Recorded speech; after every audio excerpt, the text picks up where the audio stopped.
દ્વારકાધીશ મિત્રો, કેમ છો બધા? મજામાં? અત્યારે છીએ આપણે ઘરે અને કેટલા દી ત્યાં વિડીયો નહોતો આવતો. એનું કારણ છે અમારી બીજી ચેનલ બનાવી, એમાં સેવાનું અમે કામ કરીએ છીએ. તો એમાં ચેનલનું નામ છે રાહુલ બી બ્લોગ યુટ્યુબમાં, અને ઇન્સ્ટાગ્રામમાં રાહુલ એમ મકવાણા છે, અને ફેસબુકમાં રાહુલ બી બ્લોગ છે. તો અત્યારે આપણે કબૂતરના બચ્ચા બતાના 17 દીમાં કેવડા બધા બચ્ચા થઈ ગયા. તો તમને ડાયટ અને કબૂતરને હું ખવડાવું હું નહીં એ બતાવું. તમે બચ્ચા અઠવાડિયાની 17 દીની અંદર અત્યારે બચ્ચા કેવડા થઈ ગયા તમને બતાવું તમને વિડીયોમાં.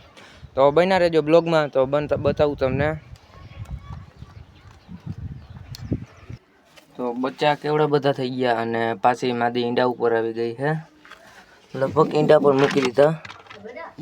નહીં, નથી મૂક્યા.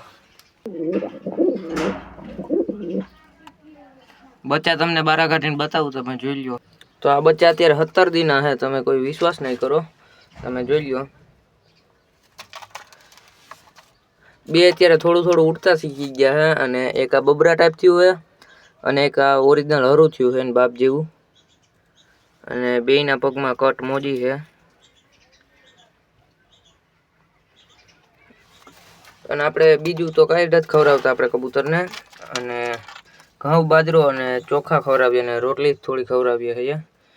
અને બચ્ચાની તમે ગ્રોથ જોવો. તમે જેમ કબૂતરને પકડો કે જેમ બચ્ચાને પકડો ને એમ બચ્ચા માંદા થાય છે. આપણે કબૂતર કોઈ દી અડવાના જ ન હોય. આ જારી ખોલી નાખવાની હોય, અને કબૂતર એની રીતે રખડીને પાછા આવતા રહીએ. તો આપણે પછી કબૂતર પૂરી દેવાના. બહુ આપણે બચ્ચાની કે કબૂતરની બહુ હરી ના કરીએ. કબૂતરને પછી ન મજા આવે એ રીતના. પછી નવા કબૂતર પાડતા હોય, એના કબૂતર પણ ભાગી જાય. બહુ આપણે કબૂતરની હરી કરીએ તો. મારા ખ્યાલથી આ નર થયો છે, અને આ માદા થઈ છે. અને એના મા બાપની પણ આમ જોઈ લો તમે. આમ કબૂતર અડવા પણ ન દે, જોઈ લો.